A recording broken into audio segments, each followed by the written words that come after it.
वो गाय दर्द से रो रही थी और चिल्ला रही थी। कोई उसकी मदद को ना आ रहा था। वहीं से रानो चिड़िया अपनी बेटी गुड़िया के साथ भोजन की खोज के लिए निकली हुई थी। जैसे ही रानो गाय को देखती है वो तो तुरंत ही गाय के पास आ जाती है।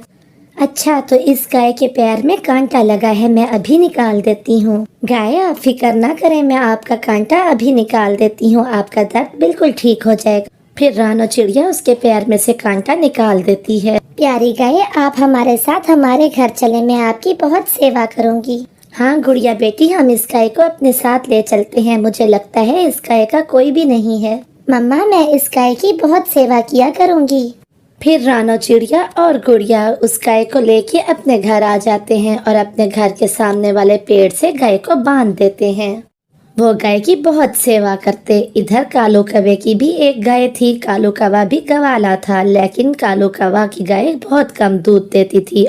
कालू कौवा उसकी बिल्कुल सेवा ना करता था और कम दूध देने पे उसे अच्छी मार देता था। लेकिन रानो चिड़िया और गुड़िया अपनी गाय की बहुत केयर करते थे और गाय भी करहा रही थी। जैसे उसे दूध आया हो, रानो चिड़िया फौरन ही उसका दूध निकालती है। वो बाल्टी भर के दूध देती है, लेकिन अभी गाय में और भी दूध था। गुड़िया बेटी, ये एक बाल्टी कम है, दूसरी बाल्टी घर से उठा के लाओ, गाय में और भी दूध है। फिर गाय एक और बड़ी बाल्टी भर के दूध देती है। गाय तो बहुत दूध देने लगी थी। गुड़िया बेटी, अब हमारे सारे दुख दूर हो जाएंगे। ये दूध मैं दूसरे जंगल में ले जाके बेच दूंगी। वो इतना सारा दूध था और सारा दूध ले जाके चिड़िया दूसरे जंगल में बेच देती है। उसका दूध तो हाथों हाथ बिक जाता है और फिर वापस घर आ जाती है। चिड़िया और उसकी बेटी उसे रोज बाल्टी भर के पानी देते और बहुत सारा चारा देते। अब तो सुबह शाम दो दो बड़ी बाल्टियां भर के दूध देने लगी थी गाय। और यहाँ कालू कौवा की गाय तो बिल्कुल भी दूध ना देती थी। आधी बाल्टी भी दूध की मुश्किल निकलती थी। जंगल के बाकी गवालों की 3 गाय मिला के भी चिड़िया के एक दूध का मुकाबला नहीं कर सकते थे। गुस्से में आके कालू कौवा गाय को बहुत पीटता था। वहीं से चिड़िया गुजर रही थी तो वो तुरंत ही कालू कौवे के पास आ जाती है। अरे कालू भैया, बस कर दें, ये क्या कर रहे हैं आप? बेजबान जानवर को पीटना अच्छा नहीं है। तुम ऐसा कह सकती हो? तुम्हारी गाय कई कई बाल्टियां भर भर के जो दूध देती है। ऐसा नहीं है कालू भैया, ऐसा नहीं है। मेरी गाय भी वैसे ही दूध देती है जैसे आप लोगों की गाय देती है। फर्क इतना है कि मैं उसकी केयर करती हूँ। मैं उसे चारा वक्त पे देती हूँ और पानी भी देती हूँ। देखो तो, आपने तो सूखी हुई घास रखी है उसके सामने, उसे ताज़ा चारा दीजिए। बस बस, मैं यहाँ पे तुम्हारा ज्ञान सुनने के लिए नहीं बैठा। अगर तुम्हारा आज का ज्ञान खत्म हो गया हो तो मुझे काम पे जाना है। कालू कौवा तो वहाँ से गुस्से में उड़ के चला जाता है। वो अपने काम पर चला जाता है। इधर चिड़िया गाय से कहती है, दुखी मत हो प्यारी गाय, अगर मेरे पास पैसे होते तो मैं आपको कालू कौवे से खरीद लेती, लेकिन मेरे पास अभी इतने पैसे नहीं हैं। आप ये हरी हरी घास खाओ। फिर चिड़िया उसे थोड़ी सी हरी घास देती है और गाय खुश होकर घास खाने लगती। अगले रोज चिड़िया रोज की तरह अपना दूध बेचने जाती है। अरे रानो बच्ची, आ गई तुम? कल क्यों नहीं आई थी? सब खैर थी ना?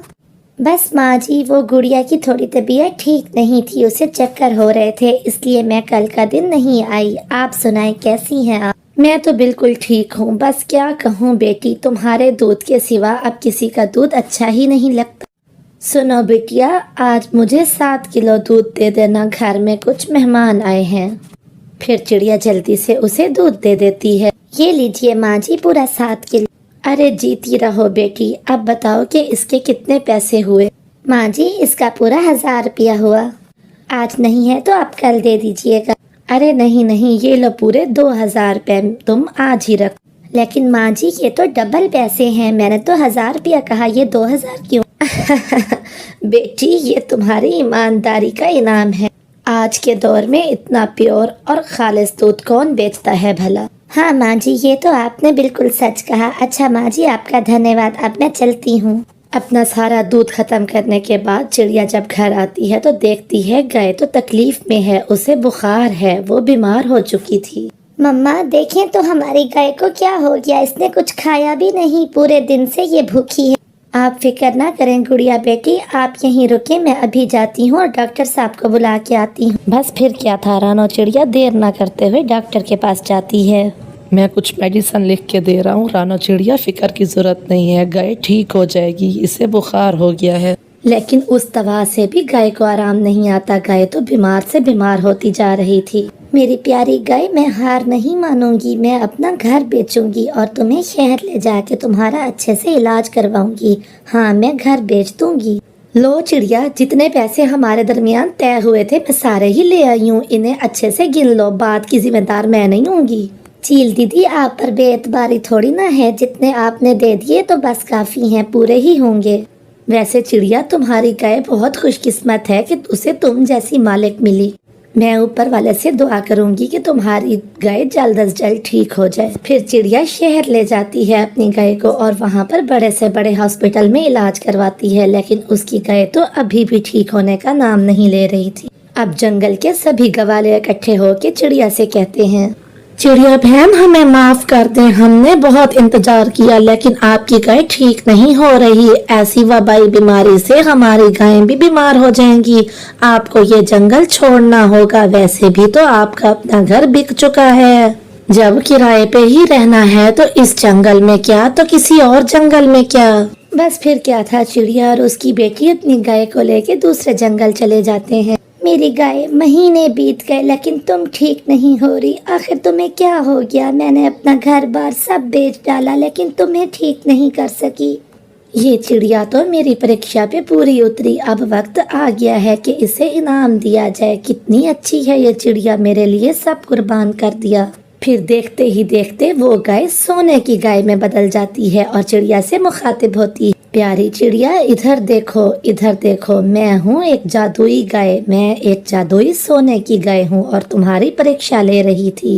तुम अपनी परीक्षा में अच्छे नंबरों से पास हो गई और तुम्हें मैं बहुत बड़ा इनाम देने वाली हूँ। अब फिक्र की कोई ज़रूरत नहीं।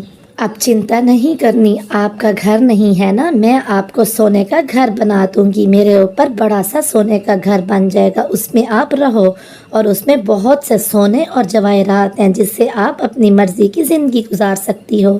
क्या सच में गाय? मैं ये सपना तो नहीं देख रही। क्या सच में आप सोने की गाय बन गई और आप मुझे अच्छा सा घर देने वाली हो? तो ठीक है, मैं भी सभी गरीबों की मदद करूंगी। जो पैसे और जो जेवरात उसमें मौजूद होंगे उनसे। फिर देखते ही देखते उस गाय पे एक बड़ा सोने का घर बन जाता है और उस घर के अंदर तो बहुत सी अशरफियां, हीरे और जवाहरात होते हैं। चिड़िया एक नेक दिल पक्षी थी, इसलिए वो उन सोने से और उन जवाहरात से सभी गरीब पक्षियों की मदद करती है। वन जंगल में सूरज आग के गोले बरसा रहा था। वहीं एक पुराने बरगद के पेड़ के नीचे रानो चिड़िया पसीने में लथपथ होकर घास के तिनकों के साथ कुश्ती लड़ रही थी। वो अपनी छोटी चोंच से घास के तिनकों को बड़ी नजाकत से बुन रही थी। ये साधारण घास की टहनियाँ बहुत जल्दी सूख जाती हैं। काश मैं कोई ऐसा तरीका ढूंढ पाती जिससे ये तिनके धूप में भी ठंडे रहते। अगर मैं इस नीम की टहनी को दाएं ओर लगाऊं तो हवा और भी ठंडी हो जाएगी। तभी कालू कौवा उड़ता हुआ आया और हाँफते हुए अरे ओ रानो, मेरी छतरी भी अब काम नहीं कर रही। क्या मेरा एसी तैयार है? कल रात तो गर्मी के मारे मेरी काएं भी ढंग से नहीं निकल रही थी। रानो, ओ रानो, जल्दी कर भाई, अब मजीद सहन नहीं होता। बस कालू भैया, 2 टांके ही बाकी हैं। आप तो जानते हैं कि मैं पहले घास को नदी के पानी में भिगोती हूँ, उसके बाद बुनती हूँ ताकि ठंडक बनी रहे। अरे रानो, तेरे काम के चर्चे तो दूसरे जंगल तक फैल गए हैं, इसमें तो कोई शक नहीं। तेरा काम जैसा काम तो किसी का भी नहीं होता। कालू भैया, ऐसी बात नहीं है। आप सब मेरे परिवार के जैसे हैं। बेशक मेहनत मेरी होती है लेकिन बरकत आप सबकी दुआओं से होती है। सबसे सूखे और ऊंचे पेड़ पे बैठा बुल्ला चील ये सब नजारा देख रहा था। मैं इस जंगल का राजा हूँ लेकिन मुझे तो कोई पूछता ही नहीं। हर कोई रानो रानो कर रहा है। नहीं, ऐसा नहीं हो सकता। अगर रानो ने इस जंगल की गर्मी खत्म कर दी तो मेरी दहशत और मेरे रोब तले कौन आएगा? मैं आज ही ये सारे एसी नष्ट कर दूंगा। मैं आज ही ये सब कुछ खत्म कर दूंगा। फिर मैं देखूंगा कि कैसे हर कोई रानो रानो करता है। रात हो जाती है। रानो चिड़िया भी अपनी थकावट खत्म करने के लिए कुछ देर के लिए सो जाती है। रानो चिड़िया अपने घोंसले में सोई होती है कि ऊपर से एक काला साया उतरता है। बुल्ला चील ऊपर से उतरता है और आके वो अपने तेज पंजों से और अपनी तेज चोंचों से उसके एसी नष्ट करने लगता है। हा हा हा हा, अब रानो चिड़िया की सिसकियों से ये जंगल गूंज उठेगा। सुबह का सूरज रानो चिड़िया की बर्बादी दिखाएगा। रात गुजर जाती है और सूरज निकल आता है। जैसे ही पहली किरण रानो चिड़िया पे पड़ती है तो वो भी जाग जाती है। चल रानो, काम पे लग जा, बहुत सो लिया तूने। जैसे ही रानो चिड़िया बाहर आती है तो वो अपने टूटे हुए एसी को देख के बहुत रोती है। पूरा जंगल वाकई ही उसकी सिसकियों से गूंज उठता है। ये क्या हुआ? मैंने तो कभी किसी के साथ कुछ बुरा नहीं किया था, मेरे साथ ऐसा किसने किया? मिठू तोता, कालू कौवा भी अपना सामान लेने के लिए वहाँ आ जाते हैं। ये सब क्या है चिड़िया? मेरा एसी कहाँ है? कालू भैया, पता नहीं किसने रात को मेरे सारे एसी तोड़ दिए। ये देखिए, मेरा एक एक दिन का बिखेर दिया। झूठ, सरासर झूठ। ये सब काम ना करने का एक बहाना है। तुम हमारे पैसे हड़पना चाहती हो। ऐसी बात नहीं है मिठू भैया, आप मुझे कुछ समय दीजिए, मैं फिर से बना दूंगी। समय? कैसा समय? आज के आज शाम तक अगर हमारे एसी हमें ना मिले तो हम तुम्हें धक्के मार के इस जंगल से निकाल देंगे। हमारा घोंसला तंदूर बना हुआ है, हर तरफ लू चल रही है और तुम समय मांग रही हो। ऐसे लड़ते झगड़ते हुए वो पक्षी वहां से चले जाते हैं और रानो चिड़िया पीछे बैठ के रोती रहती है। उसे अपनी गरीबी और अपनी बेबसी पे तरस आ रहा था। वहीं तेज हवा चलती है और फिर एक खूबसूरत सी सुंदर सी परी प्रकट होती है। रो मत चिड़िया, तुम्हारे आंसू हीरे के जैसे कीमती हैं। आप कौन हैं दीदी? क्या आप जानती हैं कि मैं बेकसूर हूँ?